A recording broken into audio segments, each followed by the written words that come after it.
معزز خواتین و حضرات، میرا آج کا مقصد پورا ہو گیا. میں نے جان بوجھ کے چلا کیونکہ یہ ایک آئیڈیا، ایک اسکول آف تھاٹ چل رہا ہے ملک میں جو میں نے پیش کیا تھا، اور میرے محترم میرے کولیگ معزز انہوں نے ایکسپلین کر دیا. ورنہ میری ذاتی زبان بھی اردو ہے، میری والدہ کی زبان اردو تھی ماشاءاللہ، انہوں نے ہمیشہ اردو میں ہی پڑھایا. مرحومہ یو پی سے تھیں اور بڑی اچھی زبان انہوں نے سکھائی. میں ایک اسکول آف تھاٹ پیش کرنا چاہ رہا تھا کہ چھیڑ دوں ذرا، کوئی بات تو آئے. تو میں شکر گزار ہوں اور یہ محمود جان کا کہ اچھی باتیں، اور میں چاہوں گا کہ ایسی باتیں ہیں تاکہ ایک اچھا جامع، ایک ایسا موضوع پہ ایک کسی جامع گفتگو بنے جس کو ہم پیش کر سکیں کسی میں. تو بہت شکریہ، تھینک یو. اچھا، بطور اسٹیج کے میزبان کے مجھے کرنا تو نہیں چاہیے، لیکن میں چند باتیں کر دوں. پاکستان کے اندر جو سب سے بڑا زہر قاتل ہے وہ ہے اسپوکن انگلش. اسپوکن انگلش سوچے کہ پاکستان کے بڑے بڑے اسکول سسٹم، نجی تعلیمی ادارے اور اب کسی حد تک گورنمنٹ اسکولز میں بھی وہ کہتے ہیں انگریزی میں پڑھاؤ، انگریزی میں پڑھو اور انگریزی میں بات چیت کرو. اور نوبت یہاں تک ہے کہ بے شمار اسکول سسٹم ایسے ہیں جہاں اردو میں بولنے پر پابندی ہے، جرمانے کیے جاتے ہیں. اور 2-3 سال پہلے ایبٹ آباد کے بورڈنگ اسکول کے ایک بچے نے اسی وجہ سے خودکشی کر لی کہ وہ انگریزی نہیں بول سکتا تھا، اردو بولتا تھا، اسے جرمانہ، اور وہ اتنا دل برداشت ہوا کہ دنیا چھوڑ گیا. اب اس کے اثرات کہاں مرتب ہوتے ہیں؟ ہم انگریزی بول کے کہاں جائیں گے؟ ایک سال میں 200 بندے CSS کے لیے چاہیے ہوتے ہیں. چند ہزار بیرون ملک چلے جاتے ہیں، چند ہزار. باقی جو ساری قوم کو انگریزی بولنے پہ لگایا ہوا ہے وہ کہاں کام آئے گی؟ کیوں لگایا ہوا ہے؟ اس لیے لگایا ہوا ہے کہ ہمارے بچے آزاد سوچ سے محروم ہو جائیں، آزاد تخیل سے محروم ہو جائیں، آزاد فہم سے محروم ہو جائیں اور اظہار بیان سے محروم ہو جائیں. اس پوری قوم کو گونگا بنا دینے کا عمل ہے جو کیا جا رہا ہے. تو یہ وہ زہر ہے جو قطرہ قطرہ میری قوم کے دماغوں پہ نازل کیا جا رہا ہے، اور ہم بحیثیت قوم دنیا میں پیچھے سے پیچھے، نیچے سے نیچے چلتے چلے جا رہے ہیں. بہرحال میں چونکہ ہمارے مہمان بہت ہی محترم ہیں، کراچی سے محترمہ فاطمہ حسن صاحبہ تشریف لائی ہے، میں دعوت خطاب دوں گا، تشریف لائیں. انجمن ترقی اردو کی سیکرٹری بھی ہیں اور ادبی علمی حیثیت سے بھی بہت بڑا نام ہے. اسی اثنا میں ڈاکٹر ناصرہ اقبال بھی تشریف لا چکی ہے، بہت معتبر ہے کئی حوالوں سے، ہم انہیں خوش آمدید بھی کہتے ہیں. حاضرین کے درمیان تشریف رکھتی ہیں. ہم نے بڑی کوشش کی کہ اگلی نشستوں پہ آئیں، لیکن یہ ان کی کثرت نفسی ہے کہ پچھلی نشستوں پہ جا بیٹھی ہیں، لیکن ہمارے دل میں ان کا مقام بہت بلند ہے.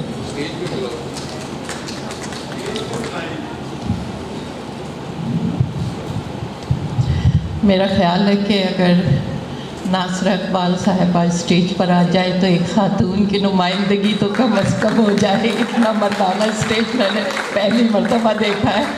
کیا اردو زبان خواتین سے محروم ہے؟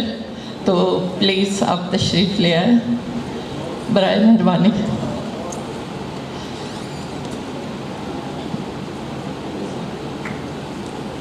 جناب عزیز ظفر آزاد صاحب، جناب ذوالقرنین جمیل صاحب، جناب شمشاد احمد خان صاحب، جناب اوریہ مقبول جان صاحب، محترمہ فاطمہ قمر، یہاں پر بیٹھے ہوئے تمام معززین، حاضرین، خواتین و حضرات، مجھے خوشی ہے کہ گزشتہ سال کی طرح اس سال بھی تحریک نفاذ اردو نے اس تقریب کا اہتمام کیا کہ ہم ایک مرتبہ جائزہ لے سکیں اور اعادہ کر سکیں ان باتوں کا جو گزشتہ 70 برس سے ہم کیے جا رہے ہیں، بلکہ اس سے پہلے سے 70 برس تو پاکستان کو بنے ہوا ہے، لیکن میں یہ رسالہ لائی ہوں گزشتہ ماہ جو قومی زبان چھپا ہے اگست میں، اس میں علامہ اقبال کا ایک خط ہے بنام مولوی عبدالحق، اور وہ لکھتے ہیں کہ اردو زبان کے تحفظ کے لیے جو کوششیں آپ کر رہے ہیں ان کے لیے مسلمانوں کی آئندہ نسلیں آپ کی شکر گزار ہوں گی۔ آپ سے زیادہ اس بات کو کون سمجھ سکتا ہے کہ زبان کے بارے میں سرکاری امداد پر کوئی اعتماد نہیں کیا جا سکتا۔ یہ بات پاکستان بننے سے پہلے لکھی گئی تھی، آج بھی اتنی ہی سچ ثابت ہو رہی ہے جتنی اس وقت جب ہمارے حکمران انگریز تھے۔ بات دراصل یہ ہے کہ انگریز چلے گئے لیکن ہماری غلامانہ ذہنیت نہیں گئی، اور انہوں نے جو ہمیں ورثہ دیا ہے بیوروکریسی کا اور سیاستدانوں کا، وہ انہی کے نمائندے ہیں اور انہی کے مقاصد کی تکمیل کر رہے ہیں۔ قومی زبان سے محبت کا زیادہ اچھا عمل ہے اگر ہم اس پر فخر کر سکتے ہیں اور اس کی فروغ کی خوشی منا سکتے ہیں۔ سن 2015 میں یہ فیصلہ ہوا تھا، کاش کہ ہم اس سالگرہ کے طور پر، سالگرہ کے جشن کے طور پر اس دن کو منا سکتے، لیکن گزشتہ سال بھی اور آج بھی ہم صرف اپنے دل کے زخم دکھا رہے ہیں کہ جو ہمارا آئین کی شق کی بھی، ہمارے اکابرین کے حکم کی بھی، ہر ایک کی نافرمانی جاری ہے۔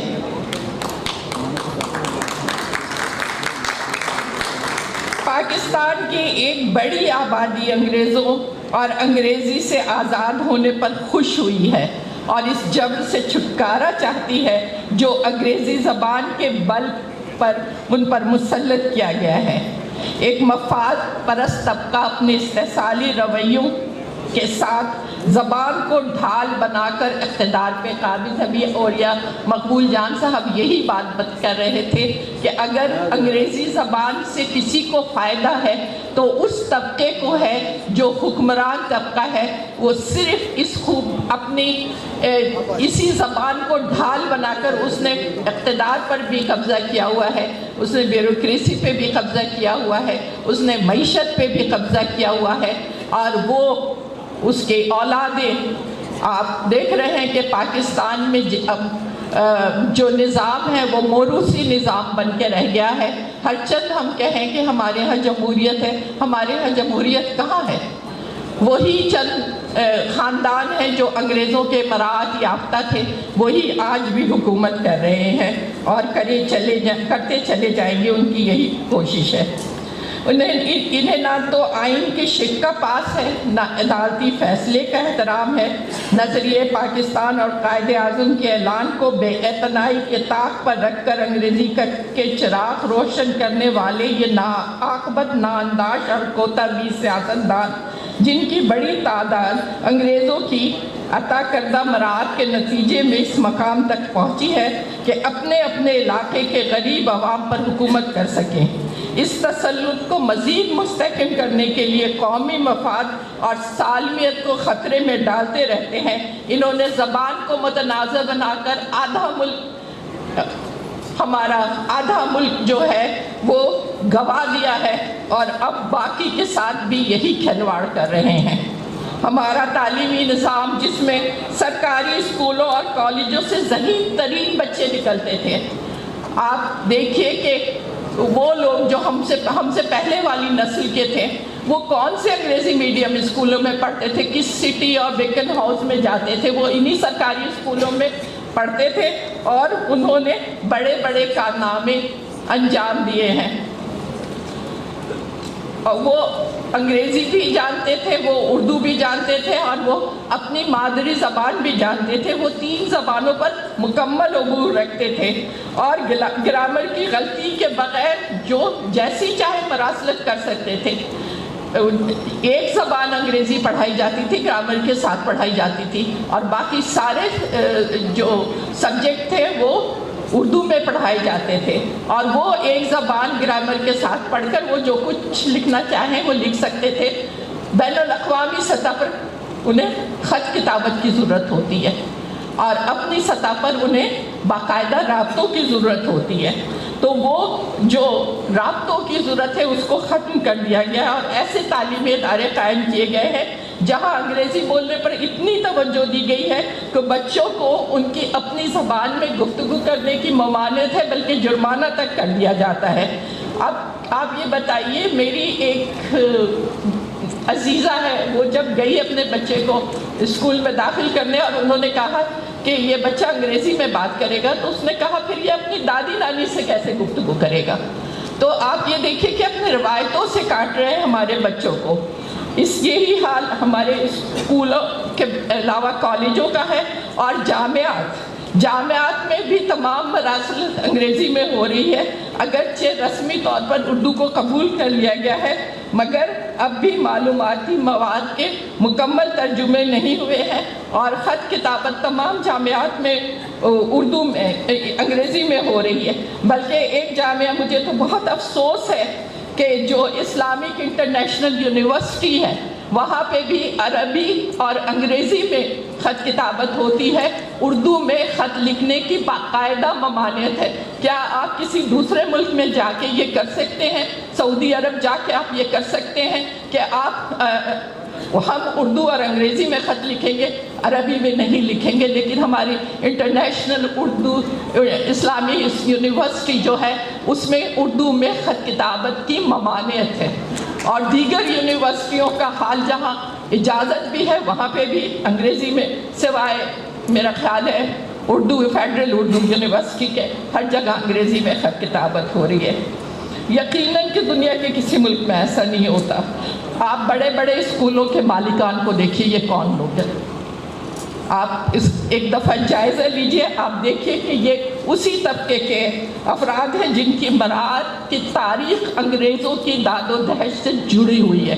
یہ وہ لوگ ہیں جن کے اجداد نے انگریزوں سے جاگیریں لی ہیں اور اب ان کے مقاصد کی تکمیل کر رہے ہیں۔ انگریزی زبان کو سیڑھی بنا کر اقتدار اور اعلیٰ عہدوں کے حصول پر قومی زبان و ثقافت کو روندنے والے کھل کر عدلیہ کے فیصلے کے خلاف عمل کر رہے ہیں۔ جب 2015 میں عدلیہ کا فیصلہ آ گیا تھا، پھر بار بار یہ کیوں سوال اٹھایا جاتا ہے کہ انگریزی کو اتنے برس چلنے دو، انگریزی کو اتنے برس چلنے دو۔ ہماری ایک لیڈرز گئی کہ 15 سال اور مزید انگریزی کو بڑھا دو۔ بھئی کس کے لیے بڑھا دو؟ پاکستان کے ایک کونے سے آخری کونے تک اگر کوئی زبان سمجھی جاتی ہے تو وہ اردو ہے۔ بلوچستان سے اگر خیبر پختونخوا کو جاتا ہے تو وہ اردو میں بات کرتا ہے، اگر کوئی پنجاب سے اٹھ کے بلوچستان میں جاتا ہے وہ اردو میں بات کرتا ہے، کشمیر کی زبان اردو ہے۔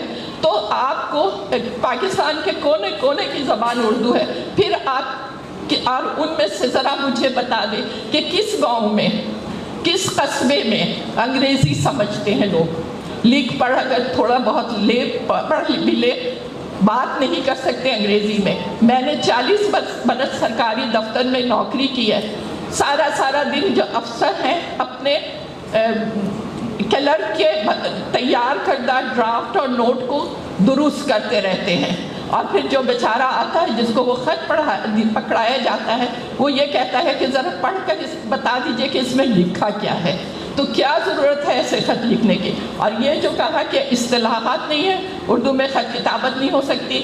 جامعہ عثمانیہ میں انجینئرنگ اور ڈاکٹرز انگریزی میں پڑھائے جاتے تھے، وہ کتابیں آج بھی انجمن ترقی اردو کی لائبریری میں کتب خانے خاص میں موجود ہیں، جس کو پڑھ کے وہ ڈاکٹر انجینئر بنے تھے۔ اور جب پاکستان بنا تھا تو پاکستان کو ڈاکٹری پڑھانے والے جو اس اساتذہ میسر آئے تھے وہ جامعہ عثمانیہ سے آئے ہوئے تھے، انہی کے پڑھائے ہوئے ڈاکٹر ڈاؤ میڈیکل اور دیگر میڈیکل یونیورسٹی میں سے نکلے ہیں، تو اس وقت تو پڑھائی جا سکتی تھی، اور اگر نہیں پڑھائی جا سکتی تو پھر یہ ادارے کیوں بنائے گئے؟ اردو سائنس بورڈ کیوں بنایا گیا ہے؟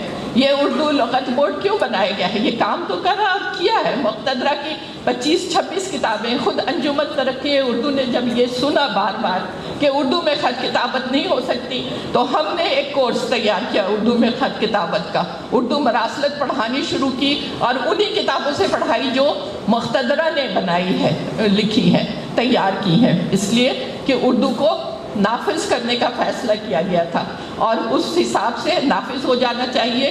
پوری تیاری ہے، ایسا نہیں ہے کہ اردو میں خط کتابت، مراسلت، دفتری کاموں کے کرنے کی گنجائش نہیں ہے۔ تدریسی عمل ہم نے کیا، میں یہی بتا رہی ہوں کہ انجمن نے یہ شروع کیا، آئیے ہم سے سیکھیے، اور بہت آئے ہیں۔ اردو فیڈرل اردو یونیورسٹی میں ایسے لوگ آئے جنہوں نے یہ اردو خط کتابت سیکھی ہے، اور وہ اس میں باقاعدہ خط کتابت کر رہے ہیں، اور اگر مزید کسی کو سیکھنی ہے اردو مراسلت تو انجمن ترقی اردو کے پاس پورا نصاب ہے، ہم تیار ہیں کہ ہم جا کے انہیں تربیت دے دیں اور بتا دیں کہ اردو میں خط کیسے لکھا جاتا ہے۔ اور مجھے بڑی خوشی ہوتی ہے کہ جب میں بتانا چاہتی ہوں تو آنے والے مجھ سے زیادہ جانتے ہیں کہ اردو میں خط کیسے لکھا جاتا ہے، مگر انہیں موقع نہیں دیا جاتا۔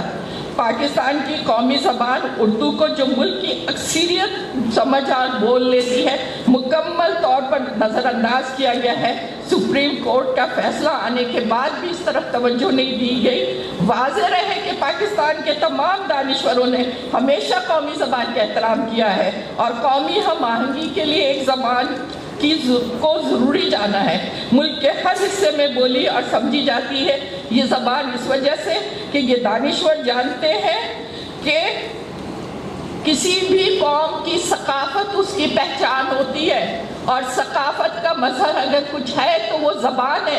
آپ کہتے ہیں ہمارے بچے بدتمیز ہو رہے ہیں، یہ ہائے ہیلو کرتے ہیں، السلام علیکم نہیں کہتے، کیسے کہیں گے؟ جب آپ ان کو بچپن سے ہائے ہیلو ہی سکھائیں گے تو وہ السلام علیکم یا آداب تسلیمات کیسے کہیں گے؟ اگر ان کے یہ وہ طبقہ ہے، یہ دانشور نہیں ہے، یہ اساتذہ نہیں ہے، یہ وہ طبقہ ہے جو اپنے آپ کو مسلط رکھنا چاہتا ہے، اور وہ جانتا ہے کہ اگر عوام کا آپس میں رابطہ منقطع کرنا ہے، اگر لوگوں کا آپس میں رابطہ منقطع کرنا ہے تو ان کی زبان کو ختم کر دو۔ اور سارے دشمن جانتے ہیں کہ کسی قوم کو اگر تباہ کرنا ہے تو اس کی تعلیم اور ثقافت کو تباہ کر دو، اور یہی پاکستان کے ساتھ ہوا۔ آہستہ آہستہ ہمارے تعلیمی نظام پر اور ہماری ثقافت پر انگریزی چھاپی چلی گئی، اور اس قدر اس کا تسلط بڑھا ہے کہ اگر ہم اب بھی نہیں سنبھلے تو تباہی کے اس دہانے پہ پہنچ جائے گا کہ ہمارا قوموں میں شمار بھی نہیں ہوگا۔ ابھی تو ہم گنتی میں آتے ہیں قوموں کی، لیکن آئندہ ہم اس گنتی میں بھی نہیں آئیں گے۔ بہت شکریہ۔